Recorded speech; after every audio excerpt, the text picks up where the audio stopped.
Which specs are the winners of Phase 2? Let's take a look. Phase 2 is going to bring a ton of changes to Season of Discovery. Oh, yeah. New talents, new abilities, and biggest of all, new runes. Ooh. Over the course of Phase 1, we saw some class performance, which I think it was quite easy to predict, such as hunters being amazing at kind of everything, despite the constant nerfs, or mages being insane on AoE. Then again, we did have some surprises too. Warriors in PvE turned out to already be doing great with the correct gear and raid comp, and rogues, despite missing what most would consider most of their toolkit, are already doing fantastic in PvP. But the new phase is sure to shake up the meta once again, so today I want to ask a new question. Which specs or class identities will be the most improved going from Phase 1 to Phase 2?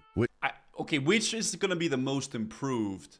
I think the overall answer to that, it depends if you're looking into PvE or PvP, but I think for raiding, casters are actually going to be a lot better in general. Warriors, I still think will be on top. I have a feeling. But I really think casters are going to be better. They're going to have a lot more abilities. There's going to be a lot more spell power gear.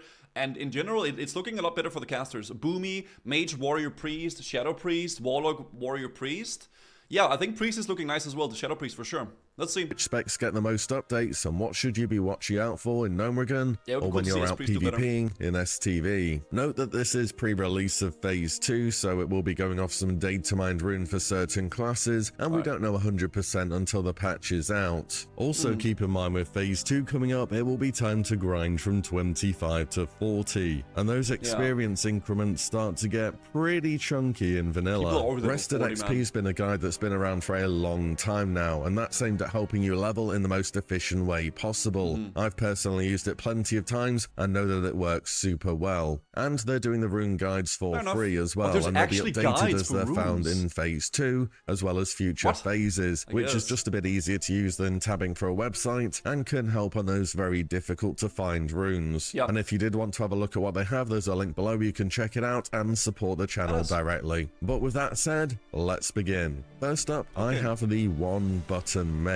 Who needs all these runes and stuff? Let's go back to some good old-fashioned vanilla style gameplay. Let's make one spell so good it's all you ever want to press. Now, to be fair, mage DPS aren't even bad or anything in Phase 1, but I think they have a ton of power to be gained both through runes and talents, and should see a big jump in performance next phase. So let me introduce you to the Frostfire Bolt Mage, the classic edition of it. So Frostfire Bolt was originally brought in Wrath of the Lich King, and it deals both fire and frost damage and benefits from both schools of talent, so I'm assuming it will work the same way in Classic, and if it does, it's going to be really powerful. Yeah, dude, if you can get Ignite procs off of that, and you can also benefit from Shatter or like whatnot, that's going to be pretty insane. It would look something like this, picking up Frostfire Bolt, Fingers of Frost, Icy Veins, and Brain Freeze as your main runes. As Frostfire Bolt is a rune, it's A, going to have a reasonable mana cost, and B, be scaled to level 40, so by default, it should be doing great damage. I'm intrigued about that Spell Frost Bolt as well that was there too, but yeah. The talent side of things, you can get Ice Shards for 100% bonus critical damage, as well as Ignite for 40% bonus fire damage when you deal a crit. You can already see how these things synergize really well. Don't forget Cold Snap also resets the cooldown on Icy Veins as well, so you're going to have 40 seconds of 20% bonus spell haste. Fingers of Frost and Brain Freeze should both proc from Frostfire Bolt, and will make it into a bit of a casino spec where you need procs to happen to keep the damage rolling in. But then again, you're already playing a mage. They've always been RNG heavy with crit. It's also possible you'd want to swap out Fingers of Frost for burnout and Brain Freeze for spell damage, so you can really focus into those huge crits that Frostfire Bolt is known for. And this would also free up 5 talent points in the Frost tree as well. And don't forget, next phase we have stuff like Curse of Elements, which... Dude, this is what I mean, dude. I think casters are really gonna be a lot better in Phase 2 for PvE. I'm speaking mostly PvE stuff. Obviously, PvP is a little bit different, right? Just play STV event, it sucks after debuff was implemented. I haven't tried it with the debuff, but further boost your damage. And you may even be able to convince a priest to give you power infusion, which remembering classic PI. is not spell haste, it's 20% spell damage. All in all, I think a spec surrounding this spell has a lot of potential going for it. It's gonna be good. At least on single target it does. Then again, mages do tend to do pretty well on AoE, even pretty well, he says. Mages do pretty well in AoE. Okay, dude, that's a little bit of an understatement, isn't it? without having to change too many talents or runes around. The next spec to see big improvements for me has to be the melee hunter. So in Phase 1, hunters were given some runes to push the melee class fantasy, but it just wasn't enough to keep hunters wanting to be in melee all of the time. Next phase, we have a lot to get excited about for the melee hunter though. Here's probably the kind of build you'll be taking. Now you're okay, so you want to go bestial. I mean, I guess nobody ever wants to actually go survival for like things. So Heart of the Lion, melee specialist, flanking, dual wield. Oh yeah, they have that dual wield specialization. That's gonna be sick. So you're gonna have the pet with you, and you're gonna be meleeing, and I guess you can melee weave if you really want to. Probably thinking, why are you still taking beast mastery talents, not survival ones? The best. Survival is typically the melee spec, right? And in short, I reckon you're still going to be playing the Beast Mastery rune, as your pet is just a bit too good at dealing damage. And with talents that vastly increase your pet's damage, as well as, you know, Bestial Wrath every 2 minutes, it's going to be hard to top that. And you are going to be playing a pet when you're meleeing too, so I think it kind of makes sense. As for runes, it'll be quite reminiscent of Phase 1, in that you'll play Heart of the Lion, Beast Mastery, and Flanking Strike. New will be Melee Specialist. This is a huge gameplay changer rune. It puts Raptor Strike on a 3-second cooldown, makes it instant, not next melee, and it will have a 30% chance to not go on cooldown. This scales with— That's actually insanely good. That's a crazy good ability. No more nerves? Man, do you guys smell a hunter nerve coming already? Flanking Strike so well. Flanking Strike will allow you to stack up a 30% damage buff on Raptor Strike, and Raptor Strike will have a 20% chance to reset Flanking Strike's cooldown. And due to how much you're spamming between these two abilities, they should be constantly benefiting one another. Wait, so this is gonna be like the carpal tunnel spec. You're just literally just gonna be spamming those two buttons over and over and over again. Unless you raid with Guzu and you don't run Heart of the Lion. Unless you raid with Guzu and you don't run Heart of the Lion. Heart of the Lion is BIS. I think it's BIS both for the hunter and for the raid, pretty much, because the hunter benefits 10% extra.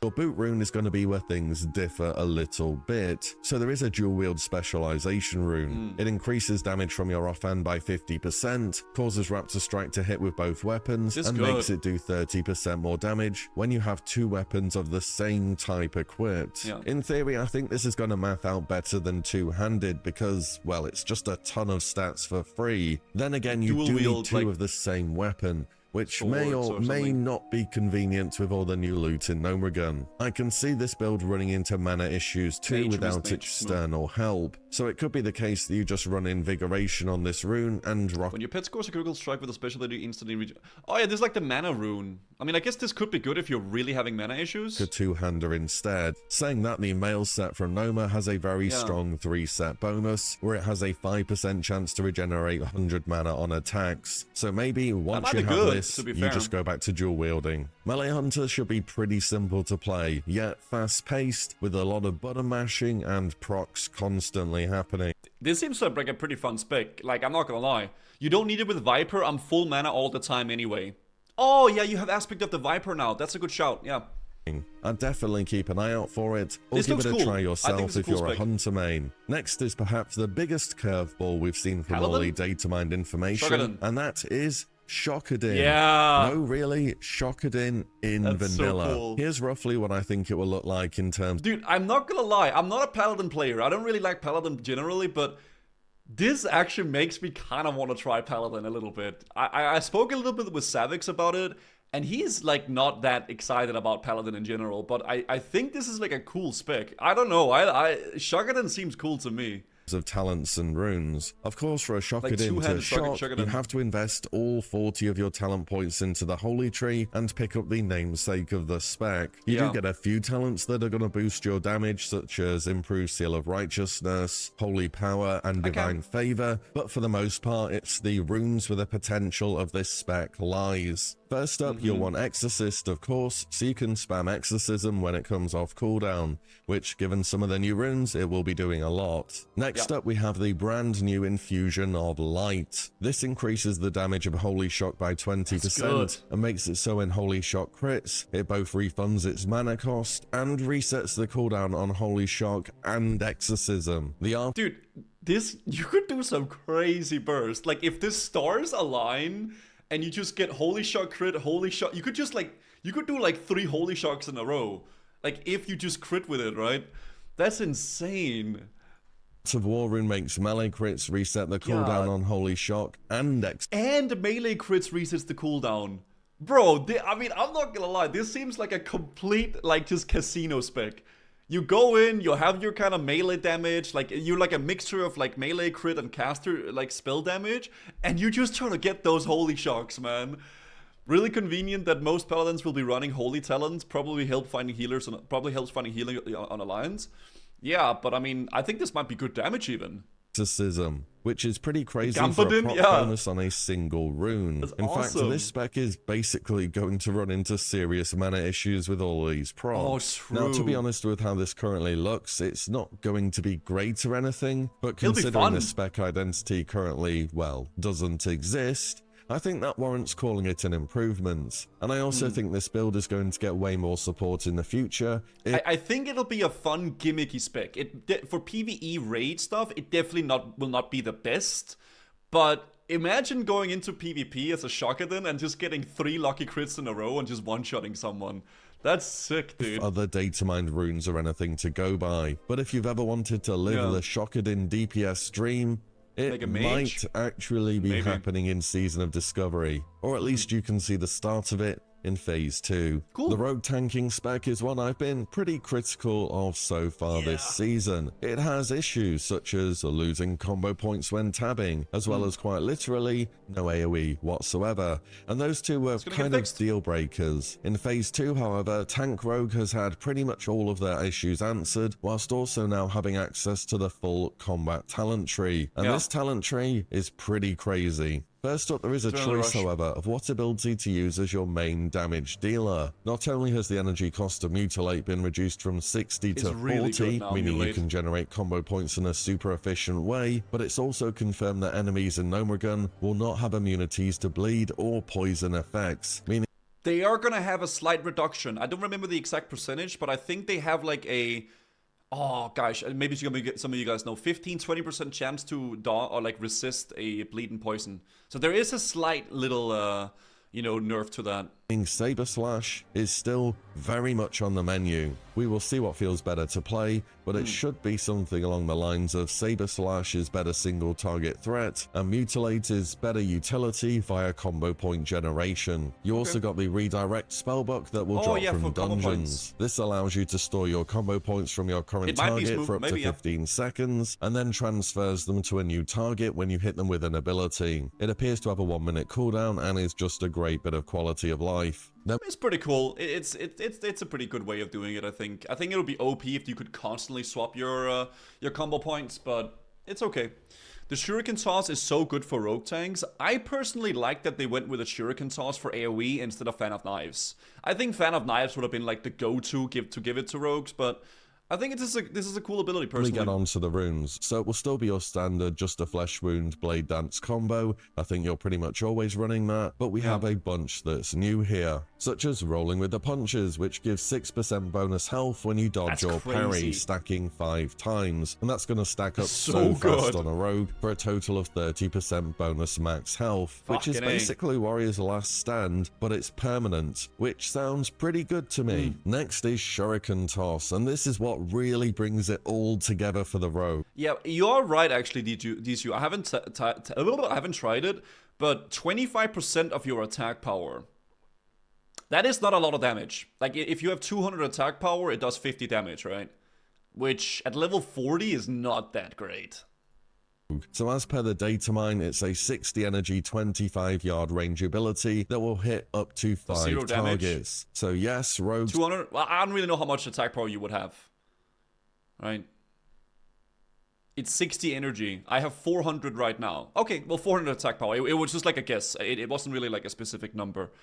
Are still target capped for AoE, but this is an might turn out to be good, though. improvement. First of all, this is great because, I mean, it's AoE. Rogue tanks needed something here, so there's that. It also generates a combo point and is usable from range. This means you can pull from range and you can get Blade Dance up when you're running in. This is going to stop that clunky gameplay interaction of running in and then trying to get Blade Dance up in your first few globals. But I feel like it's a good ability as long as they make sure that it actually does decent damage, right? Like, it does need to do a little bit of damage, though, for it to be worth it. Mine hits for 60 to 80 at level 35. Okay, so when you're geared at level 40, it'll hit for like 100 to 150, maybe? I mean, that's not terrible, but, you know...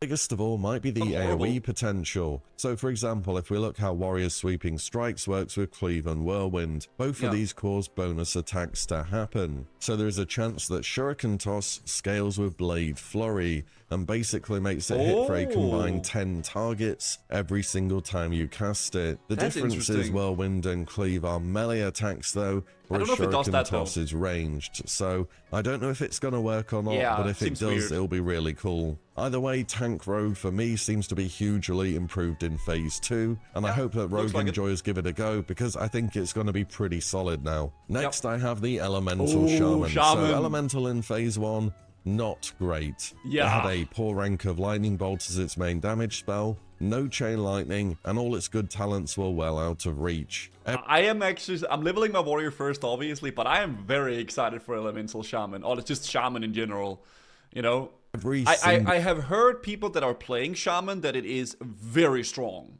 but haven't tried it myself. One of these things changes in Phase 2. Here's our talents, and it's pretty standard Elemental stuff. We're getting cast time reductions from Lightning Mastery, Elemental Fury for a bunch more crit damage, and just tons more. What's great about Elemental is that you learn a rank of Lightning Bolt at level 38, and rank 2 of Chain Lightning at 40. It's actually perfect alignment with the skills. It is so perfect. Have all the runes been found already? I believe so. I think so. I'm being honest now, chat. Okay, and you may call me a liar or whatever you want, but I actually don't know where a single rune is. Okay, genuinely.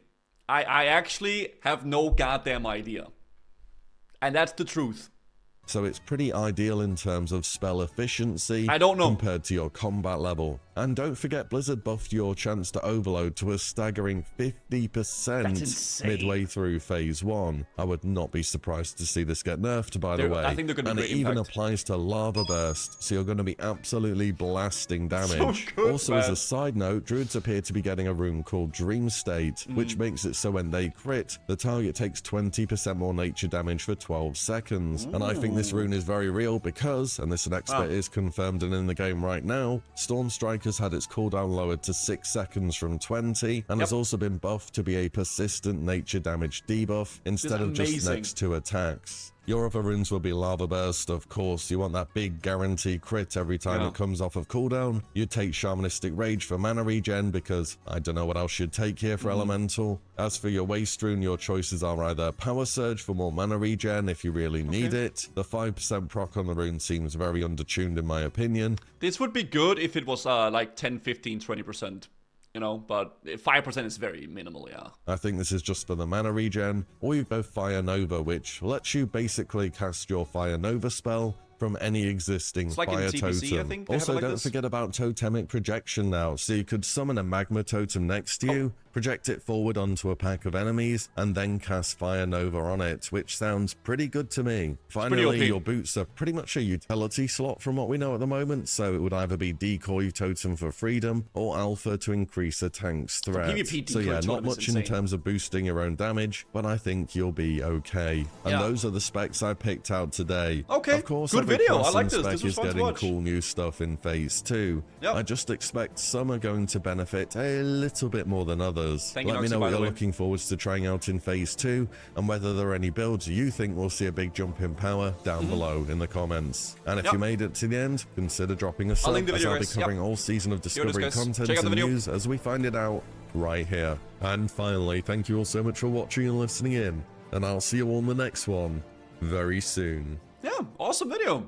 I agree though, like for real. Like I think it's I think a lot of the classes, especially like casters, are gonna feel a lot more fun this time around. Like Elemental Shaman, Shadow Priest, Mage, Boomkin. They're gonna feel like a little bit more like complete, right? Because you have all the talents, you're gonna get a lot more spell damage gear, and it's just gonna feel more fun playing casters, I think. With that being said, I still think the melee classes are gonna do great, you know? You're talking about Melee Hunter and showing Wind Serpent made me realize we're the pet now, with the Wind Serpent staying at range to cast. Oh yeah, that's true. The pet is gonna stay back and then you go in, basically. Regardless though, amazing video by Willy Chat. I just wanted to watch that and, you know, give it a little watch there.